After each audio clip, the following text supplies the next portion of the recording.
प्रार्थना के लिए तैयार होते हैं। प्रार्थना त्रिवार ओंकार।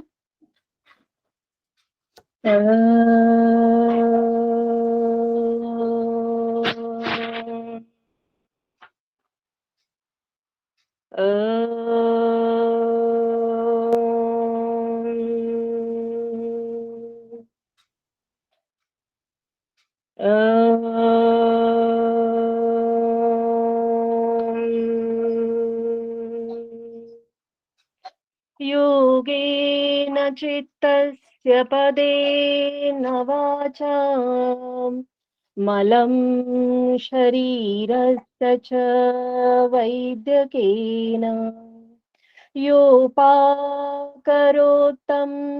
प्रवरं मुनीनां पतञ्जलिं प्राञ्जलिरानतोऽस्मि।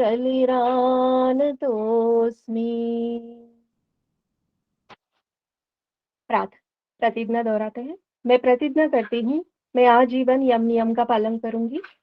मैं प्रतिज्ञा करती हूँ कि मैं पहले ही अटेम्प्ट में नेट जीआरएफ क्लियर करूंगी। मैं प्रतिज्ञा करती हूँ मैं विश्व में योगा की पताका फहराऊंगी। मेरी संकल्प शक्ति सुदृढ़ है, पवित्र है, अबाध्य है। ओम ओम ओम। मैं अपनी संकल्प शक्ति से सब कुछ कर सकती हूँ। ओम ओम ओम। मेरे पास अजय मनोबल है। ओम ओम ओम।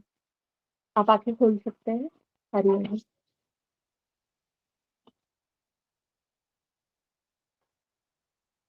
Thank you Sandhya ji.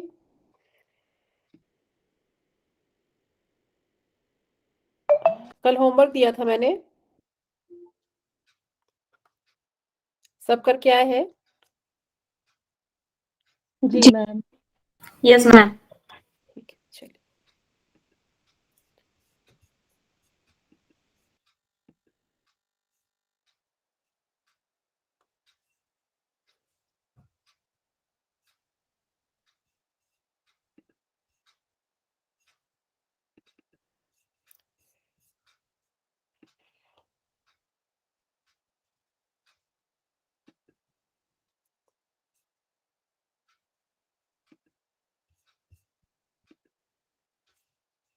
यही होमवर्क था ना आपका?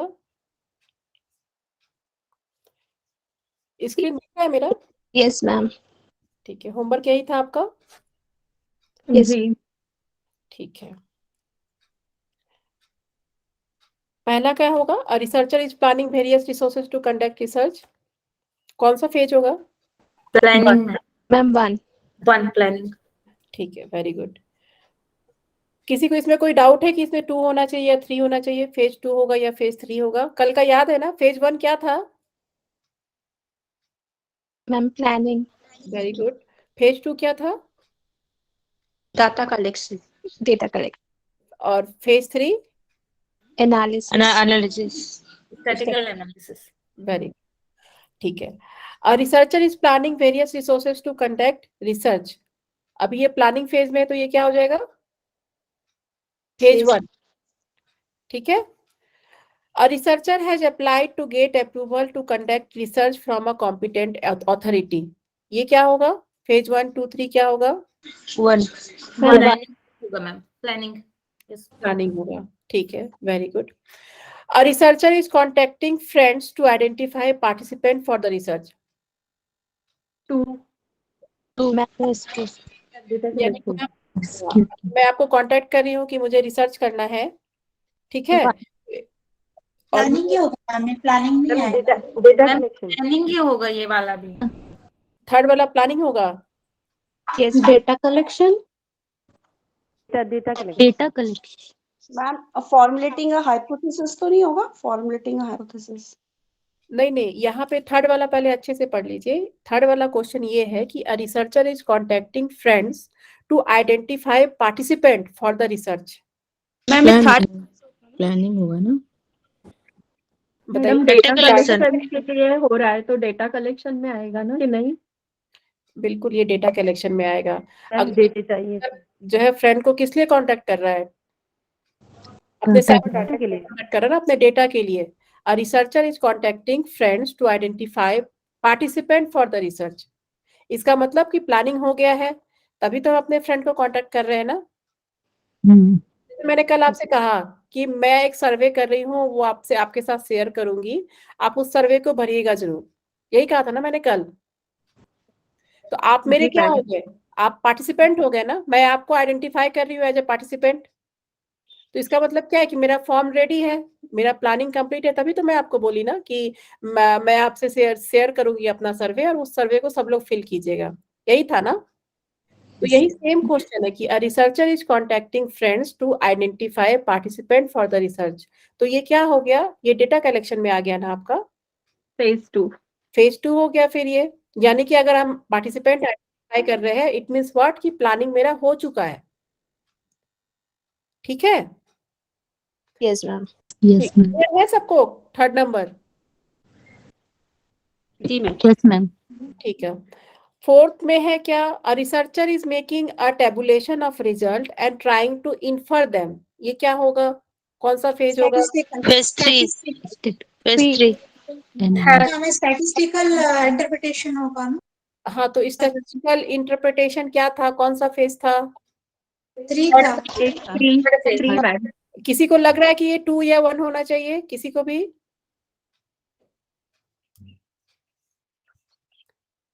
सबको यही लग रहा है ना ये थर्ड होगा? जी मैम। Yes ma'am. तो सही हो आप लोग, ये researcher is making tabulation of result and trying to infer them, सही है ये। ठीक है। फिफ्थ नंबर क्या है, a researcher has discovered a problem while analyzing the data and plan to change the research design to conduct the experiment once again। ये कौन सा होगा? एनालिसिस। प्लानिंग होगा ना फिर से। ठीक है, प्लानिंग होगा। और क्या होगा ये? मैम थर्ड एनालिसिस के बाद फिर से प्लानिंग होगा, दोनों होंगे। ठीक है, वेरी गुड, यहाँ दोनों होगा।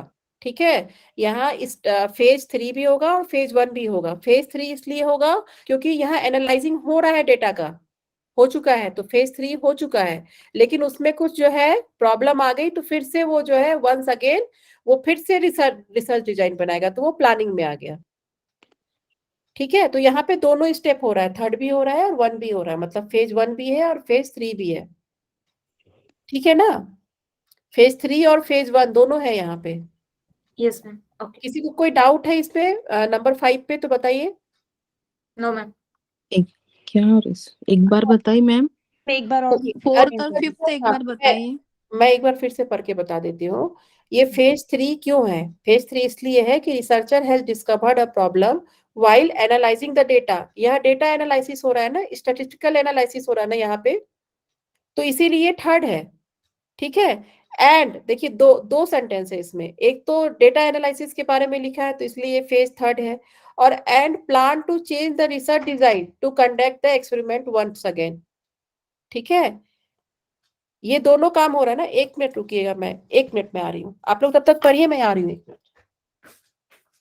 कौन है?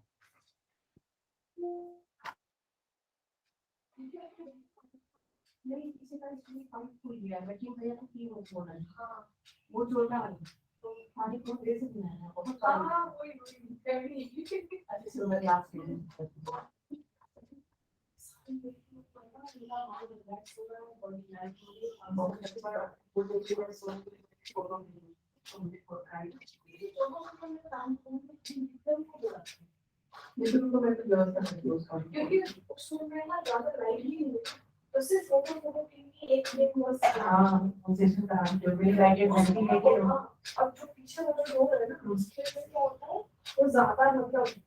अजीब फोटो आते हैं। अच्छा ठीक है, चलो मुझे मंडे को लग दो। हाँ, बस एक फोटो चले जाएंगे। हाँ, देखो मैं भी आ जाऊंगी अपने पास में। इनको काम ठीक है। अच्छा, देखो उसको बोलूंगी ये ना जा और ले ले। ठीक है, चलो बाय।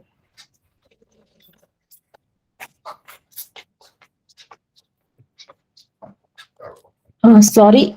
हाँ, अब बताइए, question number 5, a researcher has discovered a problem while analyzing the data and plan to change the research design to conduct the experiment once again। देखिए यहाँ दो सेंटेंस है, ठीक है, एंड से जुड़ा हुआ है ना, कंजक्शन है ना यहाँ पे एंड, तो अ researcher has discovered a problem while analysing the data, इसका मतलब है कि रिसर्चर कौन से फेज में है, फेज 3 में है। और दूसरे सेंटेंस में है कि plan to change the research design to conduct the experiment once again. अगर डेटा एनालिसिस में कहीं कोई दिक्कत आई होगी, कुछ प्रॉब्लम आई होगी, तो हमको क्या होगा, फिर से हमको जो है रिसर्च डिजाइन में जाना होगा।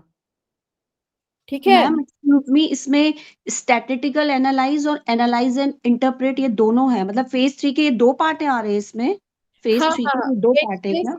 नहीं, स्टैटिस्टिकल एनालिसिस में देखिए, एक बार क्या होता है कि हम सारा डेटा कलेक्ट करते हैं, ठीक है। जी डेटा कलेक्शन के बाद फिर क्या होता है कि हम उसको एंट्री करते हैं। मान लीजिए अभी मेरा डेटा कलेक्शन प्रोसेस चल रहा है, फिर मैं क्या करूंगी, पहले मैं उसको एंट्री करूंगी ना, डेटा का एंट्री होगा, जी मैम। उसके बाद एनालिसिस होगा ना। पहले जो मैंने डेटा भरवाया हुआ है उसकी पहले मैं एंट्री करूंगी, एक यस एक्सेल मैम। सीट बनाऊंगी, उसके बाद एनालिसिस ऑफ डेटा होगा। तो मे बी हो सकता है कि कुछ ऐसी प्रॉब्लम हुई हो कि डेटा जब एनालाइज कर रहे हो तो उनको लगा हो कि ये रिसर्च डिजाइन गलत हो गया है, या मुझे फिर से प्लानिंग में जाकर के वहां कुछ चेंज करना होगा।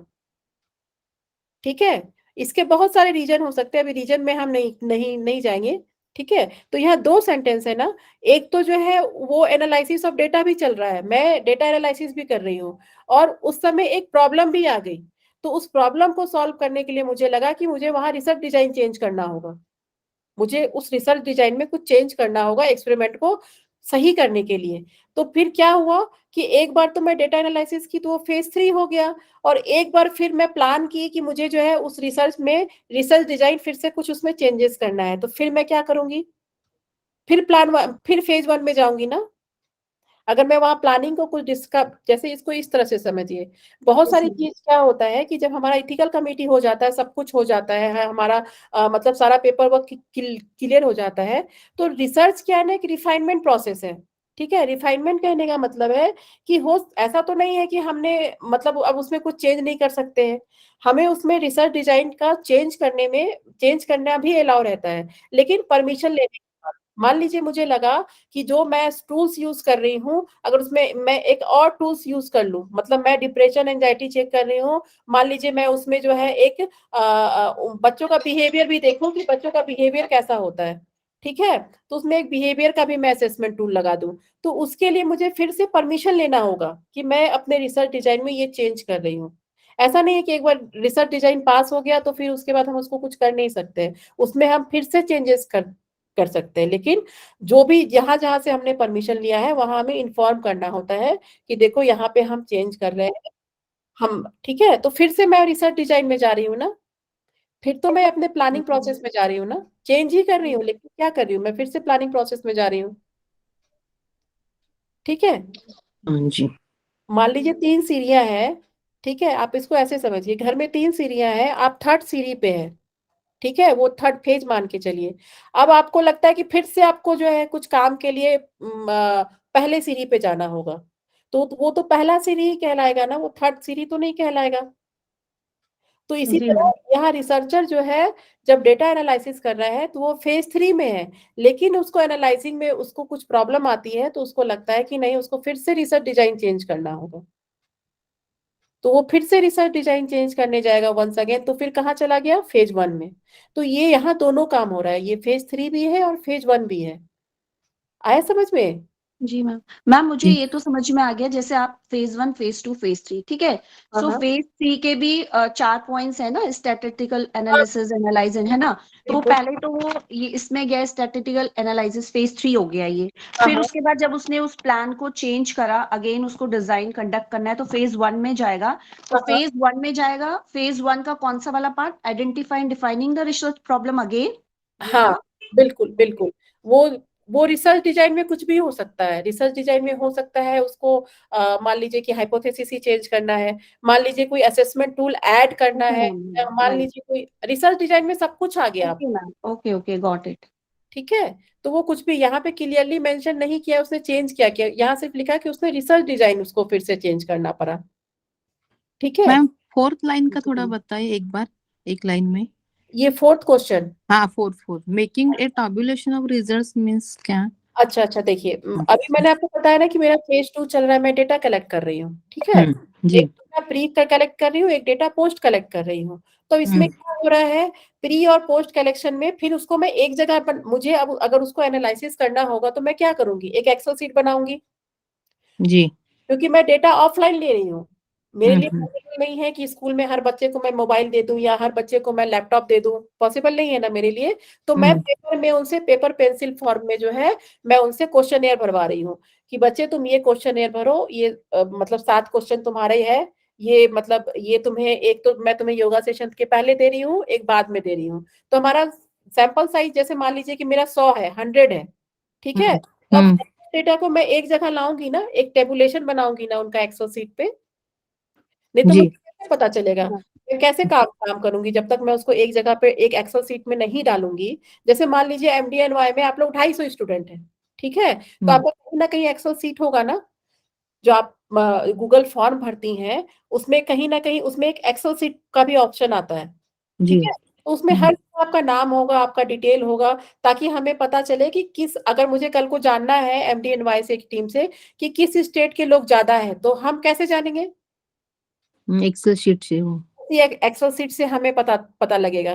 तो हम भी करते हैं, हम अपना डेटा भरवा के, जैसे मेरा प्री डेटा आ गया है, मैं योगा देने के पहले उनका डेटा ले ली थी, ठीक है। तो वो डेटा मैं क्या करूंगी, जब तक उसको एक टेबुलेशन नहीं बनाऊंगी, जब तक मैं उसको एक्सेल सीट पे नहीं डालूंगी, मैं कैसे, क्या मैं कुछ खोज ही नहीं पाऊंगी कि उस ग्रुप में कितने एज ग्रुप के बच्चे हैं, कौन से बच्चे कर्नाटक के हैं, कौन से बच्चे जो है कर्नाटक के बाहर से हैं, कौन से बच्चों का पेरेंट कंसेंट, मीन ये सारा कुछ जो है, किस बच्चे ने क्या भरा है, वो एक टेबुलेशन बनाएंगे हम। तो सबसे पहला काम क्या करते हैं, डेटा कलेक्शन करके लाते हैं और फिर उसको टेबुलेशन करते हैं। वो मैं करती हूँ डेली, जब भी जब मेरे पास टाइम होता है तो मैं उसका टेबुलेशन करती हूँ, बैठ के मैं एक्सेल सीट पे डालती हूँ कि इस बच्चे ने ये भरा, ये इस बच्चे ने ये भरा, तो उसको टेबुलेशन बोलते हैं। तो जब हम टेबुलेशन के फॉर्म में आएंगे तो वो कौन सा होगा हमारा काम,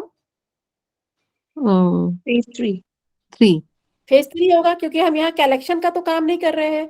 फेज 2 हमारा डेटा कलेक्शन है, जी टू हमारा डेटा कलेक्शन है। टेबुलेशन मतलब जब भी हम टेबुलेशन करेंगे तो डेटा कलेक्शन के बाद ही तो करेंगे, जी ठीक है। तो फेज 3 हो जाएगा, researcher is making a tabulation of result and trying to infer them. आप अपना समझिए कि एमडीएनवाई से आप लोग 250 लोग हैं, अगर मुझे कल जानना है कि 250 लोगों में जो है मैक्सिमम मतलब मास्टर डिग्री किए हुए हैं या मास्टर डिग्री के बाद कर रहे हैं, तो मुझे कहा, मुझे एक टेबुलेशन तो चाहिए ना उनका, जी ठीक समझ है। गए। तो यही है आपका, तो ये जी आपका जो है क्वेश्चन नंबर 4 को जो है, ये थर्ड फेज होगा।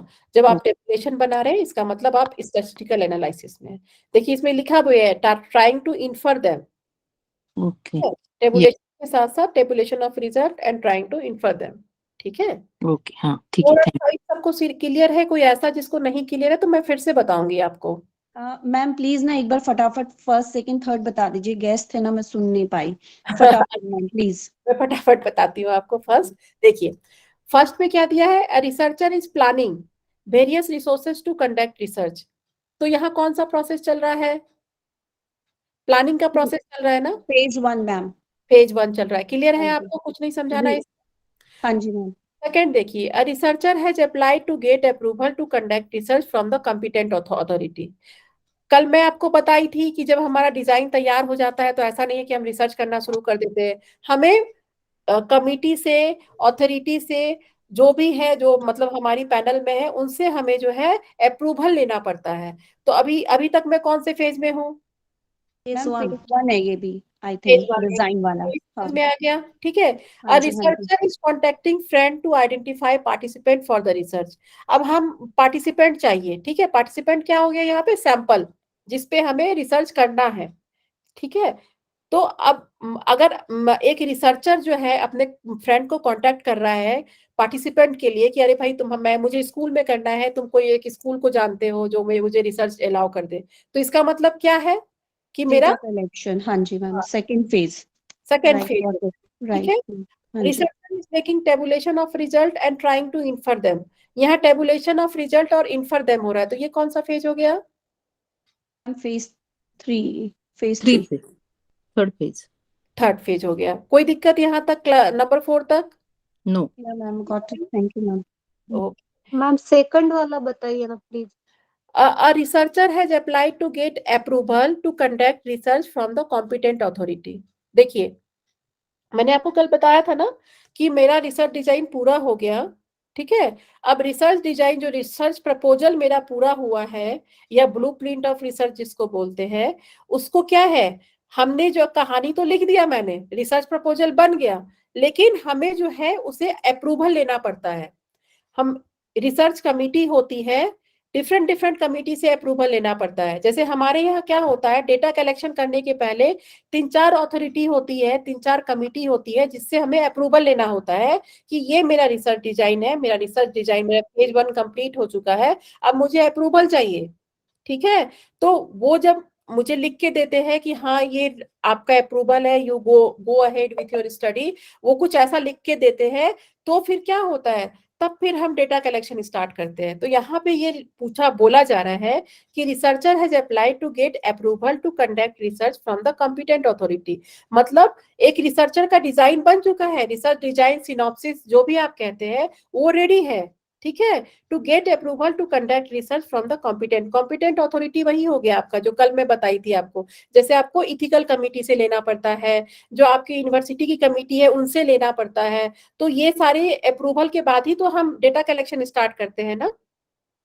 तो इट मीन क्या, जी अप्रूवल भी हमारा फेज 1 में आ गया। अभी तक हमारा डेटा, अभी तो हम अप्रूवल प्रोसेस में ही, अभी तो अप्रूव ही नहीं हुआ है मेरा, ठीक है। Yes yes good thank you तो ये कौन सा होगा अप्रूवल प्रोसेस आपका, कौन सा फेज होगा? Phase 1 phase 1 planning.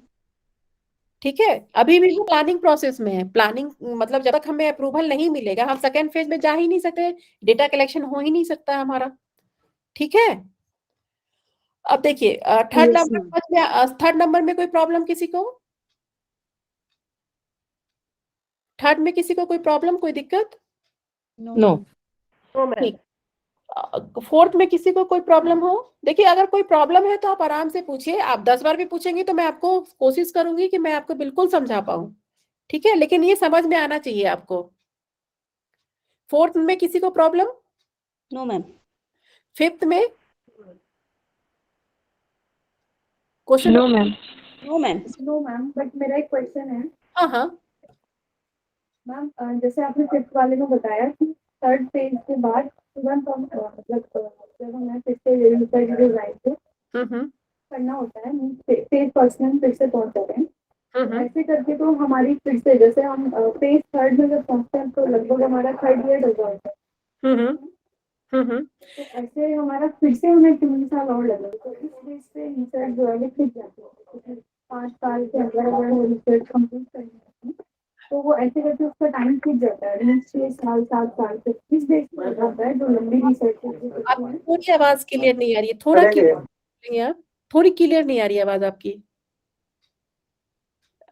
Okay ma'am okay मैं दोबारा क्वेश्चन कर हाँ हाँ, अभी अभी ठीक है, अभी ठीक है, आप बताइए।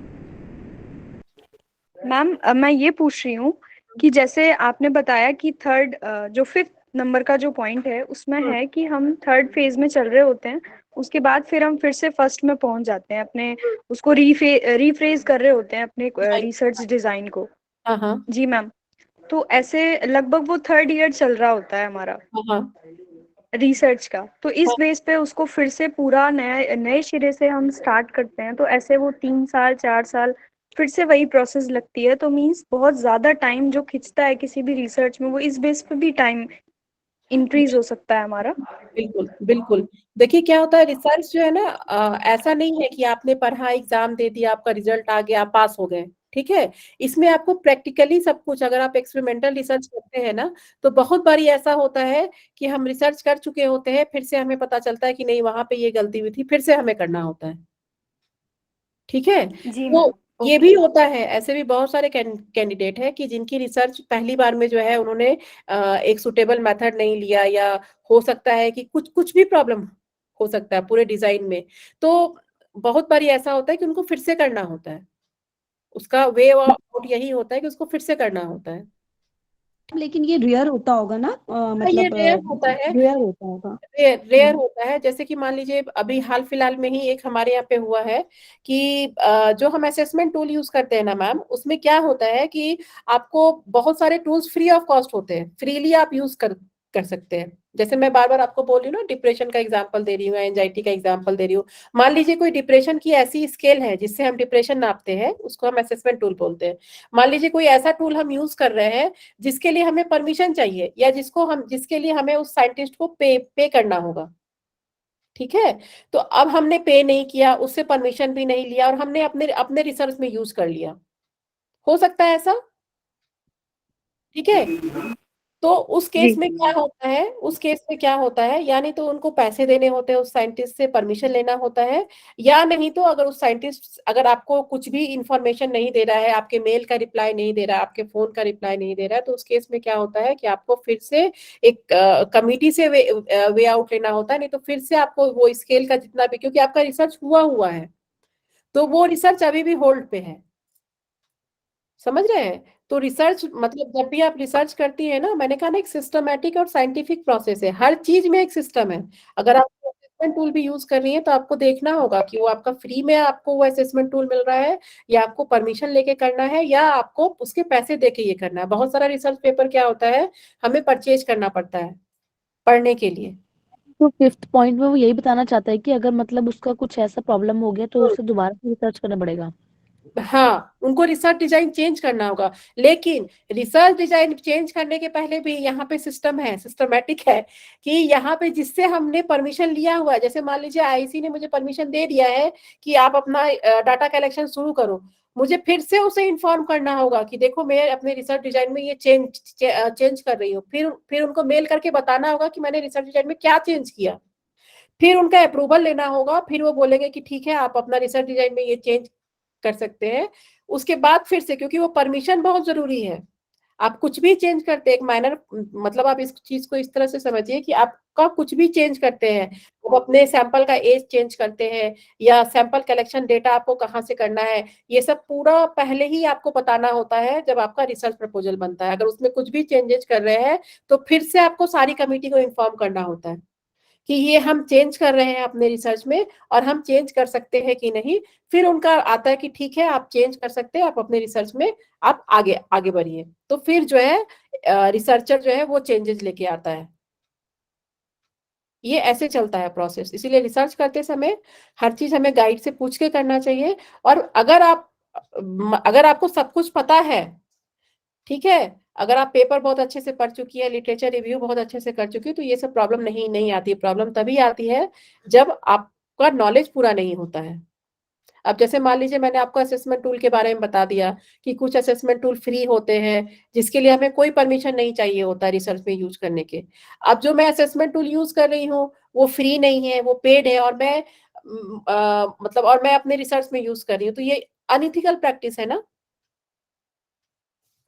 ठीक है, तो इसके लिए फिर से जो है मुझे वापस वहां रिसर्च डिजाइन में, या नहीं तो मुझे कोई और स्केल चूज करना होगा, कोई और असेसमेंट टूल यूज करना होगा, या नहीं तो फिर जो है मुझे ये जो भी चेंजेस होगी परमिशन मिलने के बाद, वो सारे चेंजेस आपको इन्फॉर्म करना है सारी कमिटी को। उस इंफॉर्मेशन के बाद जब आपके पास ओके आएगा तभी आप आगे जाके स्टडी स्टार्ट कर सकती है। ठीक है।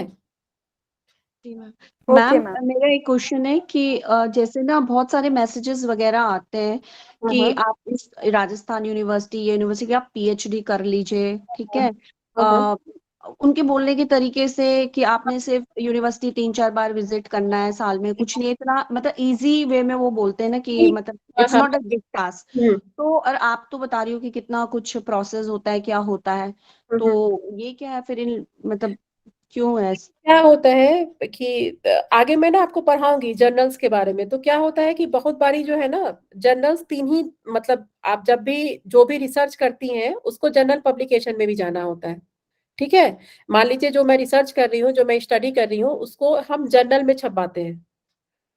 ठीक है, जितने भी जो हम मैंने आपको बताया था ना, गूगल स्कॉलर, पबमेड, ये सब पे आप जर्नल सर्च कर सकते हैं कीवर्ड डाल करके। ठीक है, मैं भी आज जो है डेटा कलेक्शन कर रही हूँ, तो मैं भी कल इसको पब्लिश करूंगी किसी ना किसी जर्नल में। ठीक है, चाहे वो इंटरनेशनल जर्नल हो, चाहे वो यूजीसी केयर लिस्ट का हो। बहुत जर्नल फेक भी होते हैं, ठीक है। तो ये लोग मतलब ये सब क्या होता है, देखिए फेक काम हमेशा फेक की तरह होता है।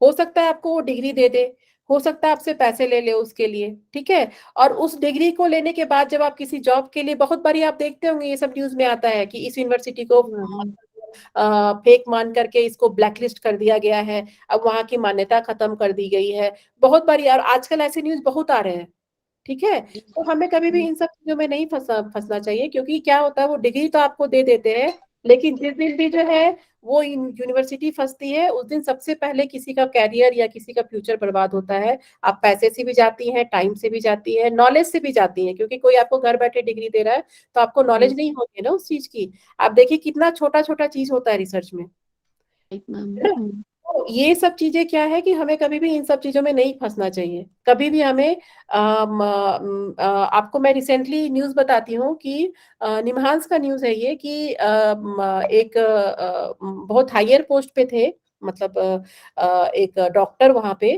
तो क्या हुआ कि उनका जो है मतलब 300-400 रिसर्च जर्नल, मतलब 300-400 पेपर लिखा था उन्होंने। सोचिए वो किस लेवल के थे, ठीक है। हमारा एक में ही हालत खराब हो जाता है, वो 300-400 जिन्होंने लिखा होगा तो आप सोच सकते हैं उनका रैंक क्या होगा। लेकिन उनका नाम बस एक फेक जर्नल में छपा, एक फेक जर्नल में उन्होंने एक या तीन उन्होंने फेक जर्नल में, अपना जर्नल भी फेक होते हैं, ठीक है। वो हमें देखना पड़ता है कि ये जर्नल फेक है। वो यूजीसी केयर लिस्ट में चेक करना होता है, वेब ऑफ साइंस में चेक करना होता है, स्कोपस में चेक करना होता है कि आपको किस जर्नल में छपाना है। और बहुत सारे फेक जर्नल भी होते हैं। तो उनका 3 जर्नल जो है फेक था, 3 फेक जर्नल में नाम था, उसकी वजह से उनको अपनी नौकरी, मतलब उनको निकाल दिया गया। तो यहाँ पे इथिकल प्रैक्टिस का जबरदस्त मतलब ये है, हमें कभी भी इन सब चीजों में नहीं फंसना चाहिए, ठीक है। मैम ये जनरल सिलेक्शन कैसे होगा? ये मैं आपको ये सारी चीजें हैं, देखिए रिसर्च में बहुत सारी चीजें हैं, एक एक करके जो है ना, ये अभी लंबा चलेगा आपका क्लास, ठीक है। जिस दिन भी मैं आपको जर्नल पढ़ाऊंगी, पब्लिकेशन पढ़ाऊंगी, उस दिन सारा डिटेल दूंगी मैं आपको कि आपको कैसे पता चलेगा कि आप राइट जर्नल चूज करें या नहीं कर रही हैं, कहाँ से आपको जर्नल चूज करना है, यूजीसी केयर लिस्ट जर्नल कैसे देखा जाता है, इंटरनेशनल जर्नल क्या होता है, इंडियन जर्नल क्या होता है, इम्पैक्ट फैक्टर, वो मैं सब बताऊंगी आपको, ठीक है। जिस दिन हम जर्नल पढ़ेंगे उस दिन मैं सारा नॉलेज दूंगी आपको, ठीक है। अभी है तो अभी हम फेज पढ़ लेते हैं। और हो गया आपका क्लियर जो आपने यूनिवर्सिटी का पूछा था? जी मैम, ठीक है, थैंक यू मैम। ओके।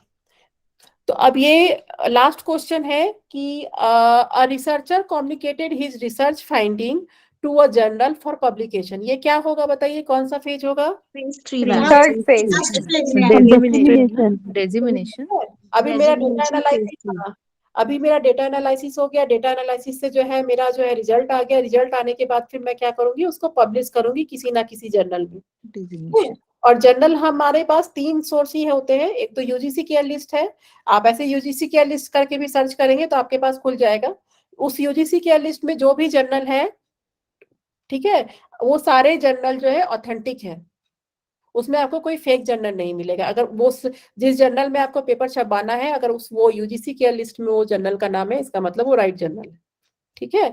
और इंटरनेशनल जर्नल हो गया, जैसे हम वेब ऑफ साइंस और स्कोपस, 2 चीजें होती हैं। अगर इन दोनों में हमें इंटरनेशनल जर्नल में अपना पब्लिकेशन कराना है तो उसके लिए जो है हम वेब ऑफ साइंस है, स्कोपस जर्नल, ये दो ऑप्शन होते हैं हमारे पास, ठीक है। इतना प्रोसेस होता है आपका जो है ये पूरा, मतलब जो रिसर्च स्टेप है, ये रिसर्च स्टेप बहुत तरह के होते हैं, फेज 1, फेज 2, फेज 3 मैं इसलिए की हूँ ताकि आपको चीजें याद रहे। ऐसे आएगा नहीं आपके इसमें कि कौन सा फेज है, आपको बताना होगा कि जो है रिसर्चर अभी मान लीजिए रिसर्च डिजाइन कर रहा है या रिसर्च क्वेश्चन बना रहा है, तो आपको बताना होगा ये कौन सा है, ये आपको दिमाग में रखना होगा ये तीनों फेज, ठीक है। क्लियर है सभी को? जी। यस ठीक है। और कोई क्वेश्चन हो किसी का? नहीं मैम। ओ मैम। ठीक है, चलिए तो अब हम नया स्टार्ट करते हैं। तो मैम ये जो आपने स्टेप्स बताए थे, ये पहले वाले चीज को समझाने के लिए ही जस्ट स्टेप्स थे, मतलब आउट बिल्कुल ऑफ। बिल्कुल, ये जो मैंने आपको होमवर्क दिया था कि ये होमवर्क करना बहुत जरूरी है, क्योंकि ये आपका प्रैक्टिकल पेपर है। मैथ्स और लिटरेचर पेपर में आप लोग समझते होंगे फर्क क्या होता है। मैथ्स जैसे प्रैक्टिस का चीज होता है ना, उसी तरह रिसर्च मेथोडोलॉजी आपका प्रैक्टिस का चीज है। अगर मैं प्रैक्टिस नहीं कराऊंगी ना, देखिए जब भी मैं आपको ये होमवर्क देती हूँ तो आपको लगता है ना कि आप कॉन्सेप्ट कुछ ज्यादा क्लियर हो गया, ऐसा लगता है ना? हाँ जी यस मैम। मैम। जी मैम। हाँ, तो इसीलिए मैं होमवर्क देती हूँ, क्योंकि जब तक आप उसमें खुद से इस चीज को फील नहीं करेंगे, खुद से बनाएंगे नहीं, आपको नहीं समझ में आएगा फिर वो पूरी तरह से। ये मैथ्स की तरह है कि वो आपको प्रैक्टिस का चीज है, वो प्रैक्टिस करना ही पड़ेगा आपको। ठीक है, देखिए नेक्स्ट क्लास में जो है ना, मंडे से, कल परसों तो क्लास नहीं होगी आपकी, नेक्स्ट क्लास से जो है मैं आपको ये रिसर्च प्रोसेस हो ही गया आपको, ये सब मैं करवा दूंगी। मैं आपको लिटरेचर रिव्यू सोच रही हूँ, मैं अभी नहीं कराऊं, अभी मैं आपको जो है क्योंकि लिटरेचर रिव्यू में मुझे बहुत ज्यादा टाइम नहीं लगेगा आपको करवाने में, मैं सोच रही हूँ आपको हाइपोथेसिस टेस्टिंग करवा दूं आप लोग को मंडे से मैं। यस जी। मैम, बहुत ये अच्छा आइडिया। और देखिए मैं इसलिए भी करवा रही हूँ कि फिर नेक्स्ट वीक में क्या होगा ना, छुट्टियां शुरू हो जाएगी, फिर हो सकता है मैं भी छुट्टी लूँ, आप लोग में भी। देखिए घर में जब छुट्टियां होती हैं तो फिर दिक्कत होता है उस समय। तो मैं आपको इसलिए सोच रही हूँ कि इस वीक में करा दूं, नेक्स्ट वीक के लिए मैं होमवर्क दे दूंगी आपको फिर इससे। देखिए ये टॉपिक बहुत ही रिसर्च का, अभी जब हम पढ़ेंगे ना, तो हमने उस दिन कहा था ना कि हम नल हाइपोथेसिस को रिजेक्ट करते हैं या एक्सेप्ट करते हैं, कहा था ना मैंने। तो उसका एक साइंटिफिक प्रोसेस है, ऐसे ही नहीं कर देते हैं। ठीक है, उस प्रोसेस को समझने में मुझे पूरे आपके फ्राइडे तक की क्लास चाहिए होगी, समझाने में आपको। ठीक है, तो इसमें आपको मैं रिक्वेस्ट करूंगी कि इसमें एक भी क्लास मिस मत कीजिएगा, क्योंकि अगर आपने एक भी क्लास मिस किया तो आपको फिर ये नहीं समझ में आएगा। ये बहुत इंपॉर्टेंट टॉपिक है, नल हाइपोथेसिस सिग्निफिकेंस टेस्टिंग। हम जो हाइपोथेसिस रिजेक्ट करते हैं या एक्सेप्ट करते हैं, ये एक साइंटिफिक तरीके से होता है, हम ऐसे ही एक्सेप्ट या रिजेक्ट नहीं कर देते हैं। तो इस क्लास में आप लोग सब लोग प्रेजेंट रहिएगा, कोशिश कीजिएगा कि आप एब्सेंट ना हो, क्योंकि क्या होता है लाइव क्लासेस में आपकी जो डाउट्स होते हैं आप पूछते हैं मेरे से, रिकॉर्डिंग क्लास में ये फैसिलिटी अवेलेबल नहीं होता है। ठीक है, तो कोशिश कीजिएगा इस क्लास के लिए मंडे से आप लोग सब लोग तैयार होके आइए, और हर दिन किसी भी दिन क्लास छूटे ना आपका। ठीक है, जी फिर मैं मैम। आपको पढ़ाऊंगी कि यस हाँ, फिर मैं मैम आपकी क्लास तो बिल्कुल नहीं छोड़ेंगे। Don't worry. Yes ma'am. नहीं, चलिए थैंक यू। लेकिन जो है ये मतलब क्योंकि ये टॉपिक कुछ ऐसा है ना, ये अगर आपकी क्लास छूट गई तो फिर मैं नेक्स्ट क्लास में रिपीट नहीं कर पाऊंगी। ठीक है, अभी देखिए मैं आपको ये बता देती हूँ, ये आपका रिसर्च प्रोसेस हो ही गया। देखिए ये आंसर्स लिखे हुए सारे जो अभी हमने डिस्कस किए हैं सारे के सारे। ठीक है, रिसर्च क्वेश्चन, ठीक है। चलिए अब रिसर्च क्वेश्चन कितने तरह, अब रिसर्च क्वेश्चन सबसे पहला स्टेप क्या था आपका, सबसे पहला रिसर्च क्वेश्चन था कि सबसे पहले हमें क्या करना है, रिसर्च क्वेश्चन बनाना है। तो अब रिसर्च क्वेश्चन भी 3 तरह का होता है। ठीक है, रिसर्च क्वेश्चन भी 3 तरह का होता है। 3 तरह का कैसे होता है, 3 तरह का इस तरह होता है, एक होता है डिस्क्रिप्टिव, एक होता है कोरिलेशनल, और एक होता है कॉजल। ठीक है, डिस्क्रिप्टिव में क्या होता है, when we do not know anything about the area, जब हम उस एरिया के बारे में कुछ नहीं जानते हैं तो उसको क्या क्या बोलते हैं, डिस्क्रिप्टिव। जैसे मैं सर्वे कर रही हूँ, ठीक है, मैंने कहा ना मेरा एक स्टडी सर्वे भी है, तो सर्वे क्या होगा मेरा, मैं तो नहीं जान रही हूँ ना कि सर्वे का रिजल्ट क्या होगा, मैं आपको भेजूंगी, उसको 1000 लोग भरेंगे, उसमें रिजल्ट क्या आएगा, ठीक है, वो मुझे पता नहीं है। ठीक है, तो फिर मैं क्या करूंगी, वो मेरे लिए क्या है, when we do not know anything about that area, यही होता है ना। Hello, descriptive yes ma'am. Research question. ठीक है, कोरिलेशनल होता है कि जब हमें after getting some basic information when we are interested to study the relationship between different variables. ठीक है, जैसे कि कोरिलेशनल रिजल्ट होता है ये कि इसमें हम 2 वेरिएबल्स का रिजल्ट निकालते हैं। जैसे कि मैंने आपसे कहा ना कि मान लीजिए हमें 2 वेरिएबल है मेरे पास, वेरिएबल पता है आप सबको, जी मैम। ये क्या जी होते हैं डिपेंडेंट इंडिपेंडेंट वेरिएबल्स, हाँ, ये वाले इंटरवीन। Very good. तो ये type अभी of वेरिएबल information. पढ़ाऊंगी ऐसे मैं आपको, वेरिएबल आपको पता नहीं होगा बहुत को यहाँ पे। देखिए जब भी हमें एक्सपेरिमेंटल रिसर्च करते हैं ना, तो उसमें वेरिएबल्स होते हैं। जैसे कि मैं योगा और डिप्रेशन बोल रही हूँ, तो ये दो वेरिएबल है। वेरिएबल मतलब जो वेरी करता है, अभी आप इतना मोटा मोटी समझ के रखिए कि जो वेरी करता है उसको वेरिएबल बोलते हैं। ठीक है। अब जैसे मैं बोलूंगी कि वेरिएबल क्या है, एक किताब वेरिएबल होगा? बताइए, एक किताब वेरिएबल होगा या ये लैपटॉप वेरिएबल होगा? हाँ मैम, नहीं हाँ हाँ होगा, होगा। नहीं होगा, क्योंकि इसमें नहीं। चेंजेस नहीं हो रहा है, ये कांस्टेंट है। या कोई एक नाम वेरिएबल होगा? नहीं होगा। मैं रिसर्च वेरिएबल का बात कर रही हूँ। ठीक है, जिसमें चेंज जो चेंज हो सकता है मैम वो वेरिएबल है। वो वेरिएबल है। जैसे कि मान लीजिए योगा है और डिप्रेशन है, डिप्रेशन चेंज हो रहा है ना, जिसको बहुत ज्यादा डिप्रेशन योगा रहता से है। डिप्रेशन चेंज हो रहा है तो वेरिएबल हो गया। हाँ, तो आप इतना जान के चलिए कि योगा और डिप्रेशन है, ये दो दो वेरिएबल है, कि हम योगा दे रहे हैं और डिप्रेशन चेक कर रहे हैं कि घट रहा है कि बढ़ रहा है। प्लांट भी ले सकते हैं ना एग्जाम्पल, पौधा, वो भी एक बिल्कुल बिल्कुल, प्लांट भी ले सकते हैं हम। नींद और कॉफी भी ले सकते हैं, कि कोई लोग बहुत कॉफी पीते हैं तो उसका नींद पे क्या असर होता है। जो कम कॉफी पीते हैं उसका नींद भी एक वेरिएबल है ना, कभी कम। मैम बिहेवियर हाँ पे भी ले सकते हैं, वेरिएबल बिहेवियर पे वेरिएबल ले सकता है। बिल्कुल। ठीक है, तो ये वेरिएबल मैं आपको अलग से पढ़ाऊंगी। ठीक है, बस अब आप इतना समझिए कि जो चीज वेरी करता है, जो चीज चेंज होता है, ठीक है, वो वेरिएबल होता है। जिसको हम नाप सकते हैं वो डिपेंडेंट वेरिएबल है, जिसको हम नहीं नाप सकते वो इंडिपेंडेंट, जिसको हम मैनिपुलेट करते हैं वो इंडिपेंडेंट। वो मैं आपको क्लास दूंगी इसकी अभी। ठीक है, तो जब भी कोरिलेशनल स्टडी में हम दो रिलेशनशिप, दोनों वेरिएबल का रिलेशनशिप निकालते हैं। रिलेशनशिप कैसे निकालते हैं, कि मान लीजिए योगा और डिप्रेशन है, योगा अलग वेरिएबल है और डिप्रेशन अलग वेरिएबल है। तो मैं योगा देख रही हूँ कि वो डिप्रेशन घट रहा है या बढ़ रहा है, यही होता है ना। जब दो वेरिएबल में हम रिलेशन निकालते हैं तो उसको कोरिलेशनल स्टडी बोलते हैं। ठीक है, तो आपका रिसर्च क्वेश्चन जो है, यानी तो डिस्क्रिप्टिव होगा, जैसे मेरा सर्वे है तो वो डिस्क्रिप्टिव है। कोरिलेशनल जो मेरा एक्सपेरिमेंटल रिसर्च है वो यही है, को रिलेशनल है। आ गया समझ में? Yes ma'am. ठीक है, अब देखिए causal, when we want to establish cause and effect relationship, study mechanism.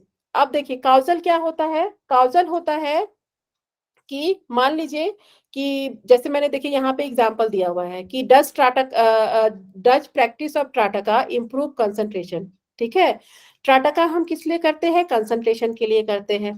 तो हम जब ट्राटका दे रहे हैं तो क्या अगर उससे कंसंट्रेशन इंप्रूव हो रहा है, मान लीजिए अगर हम कोई बच्चे को ट्राटका करा रहे हैं और 1 घंटे मतलब 10 क्लास ट्राटका का देके फिर हम उनसे क्वेश्चन भरवाते हैं कंसंट्रेशन का, और उसमें आता है कि हाँ, कि अगर जो बच्चा ट्राटका कर रहा है उस पे कंसंट्रेशन का असर, उसका कंसंट्रेशन बढ़ रहा है।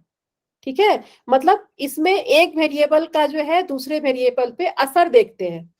देखिए इसमें रिलेशन देख रहे थे कि दोनों वेरिएबल में क्या रिलेशन है, इसमें हम असर देख रहे हैं कि जो है, जो डिपेंडेंट वेरिएबल है जिसको हम नाप सकते हैं, उस पे क्या असर है।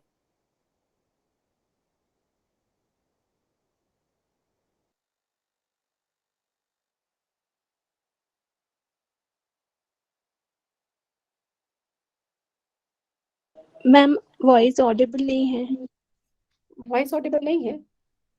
नहीं ये मैम, सबकी अच्छा, ये समझ में आ रहा है आपको? मैम थर्ड एक बार फिर से मैम सेम ही तो हो गया कि इसमें मैम योगा की वजह से हम क्या असर होगा योगा करने से, तो वो कॉजल ही सेम ही लग रहा है मैम मेरा वो।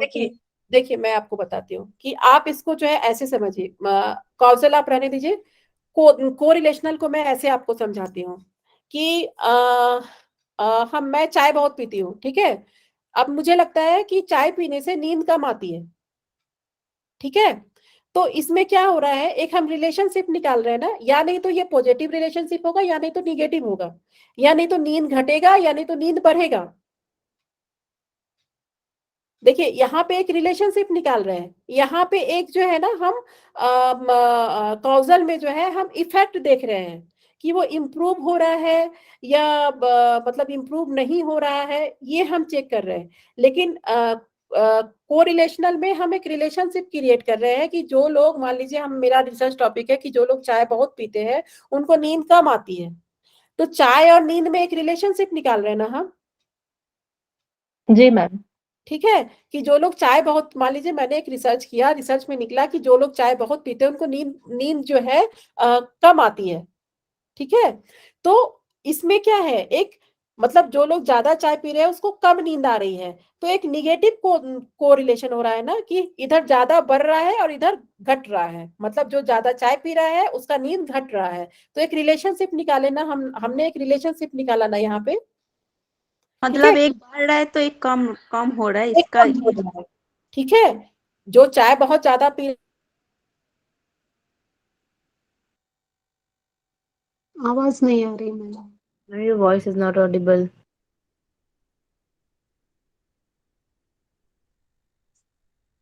मैं चेक कर लेती हूँ।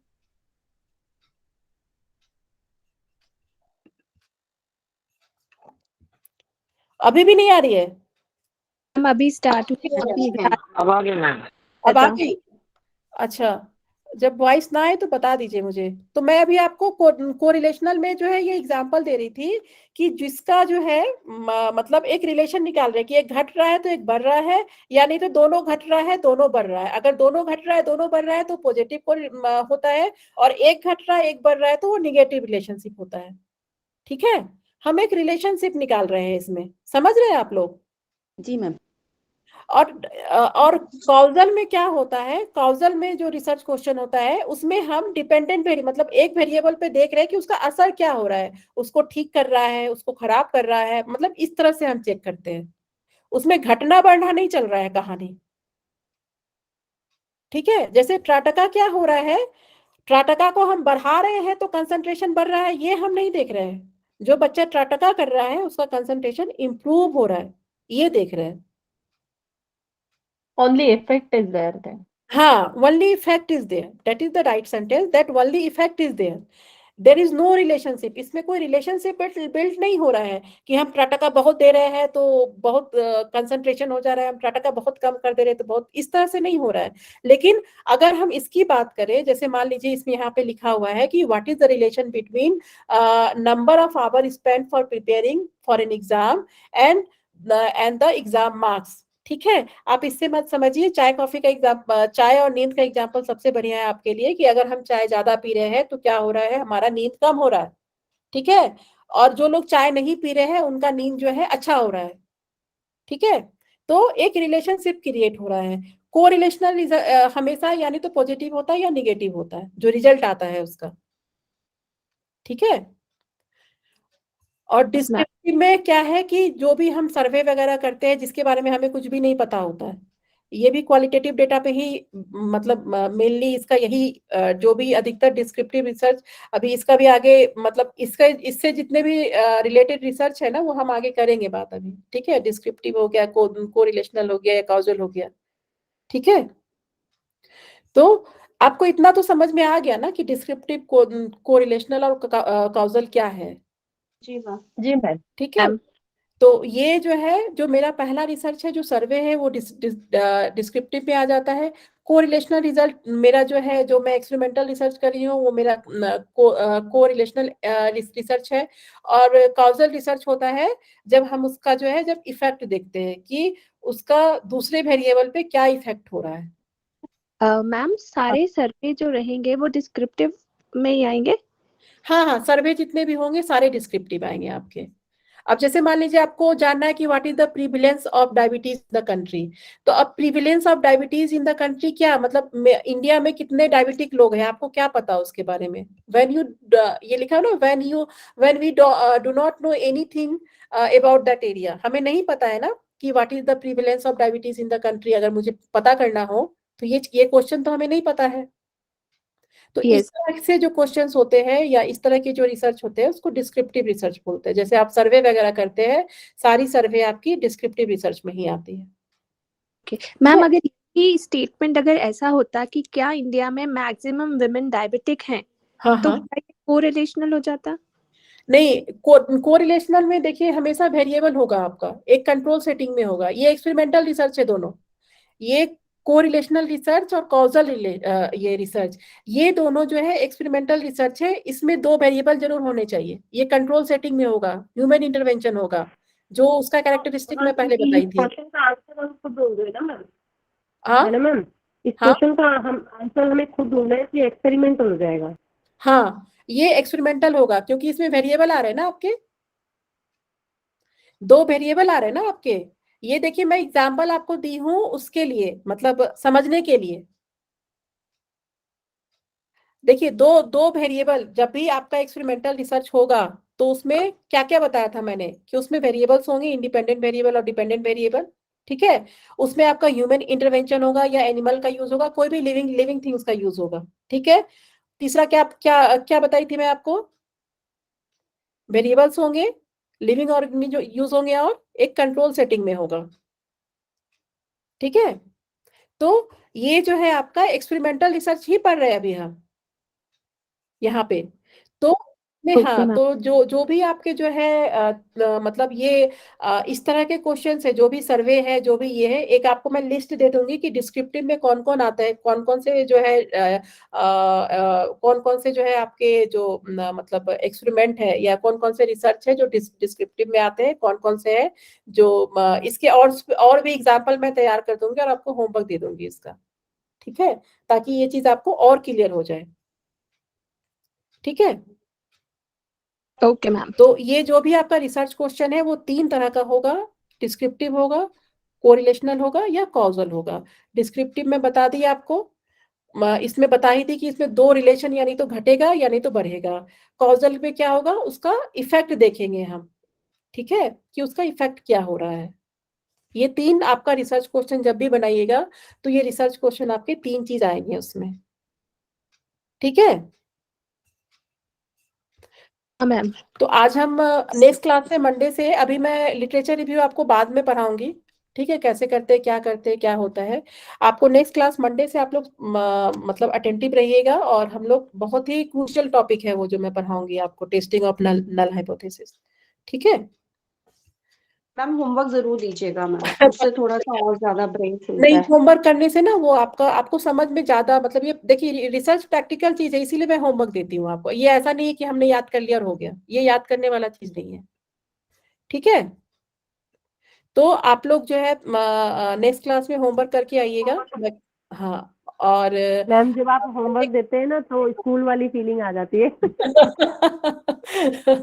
नहीं नहीं, अच्छी बात है, समझना। देखिए लर्निंग यहाँ पे हम लर्न करने आते हैं, सब लोग अपना टाइम देते हैं आप लोग। ठीक है, मेहनत है अच्छा आपका लगता यहाँ, तो वो मतलब सक्सेसफुल होना चाहिए, उस चीज में हम लोग को सक्सेसफुल होना चाहिए। ठीक है, तो मैं इसका फिर से होमवर्क भेज दूंगी आपको, और होमवर्क करके आइएगा। और मंडे से बिल्कुल क्लास एब्सेंट मत कीजिएगा, जो लोग नहीं भी आए हैं उनको भी इन्फॉर्म कर दीजिएगा। ठीक है, प्रेयर कौन कराएगा आज? आज मानसी जी आप कराइए प्रेयर।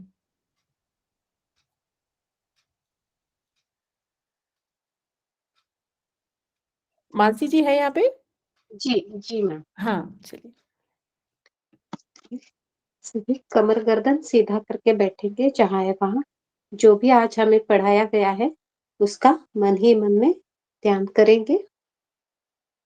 सर्वे भवन्तु सुखिनः प्रेयर कराएंगे, दोनों हाथों को जोड़ेंगे। सर्वे भवन्तु सुखिनः, सर्वे सन्तु निरामयः, सर्वे भद्राणि पश्यन्तु, मा कश्चित् दुःखभाग् भवेत्। ओम शांति शांति शांति। दोनों हाथों का घर्षण कीजिए, आंखों पे, चेहरे पे हाथ लिए, आंखों पे हाथ, हल्का मसाज। धीरे से हाथों को देखते हुए आंखें खोलिए। Thank you.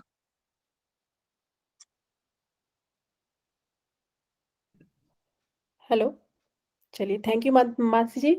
अब थैंक यू मैम।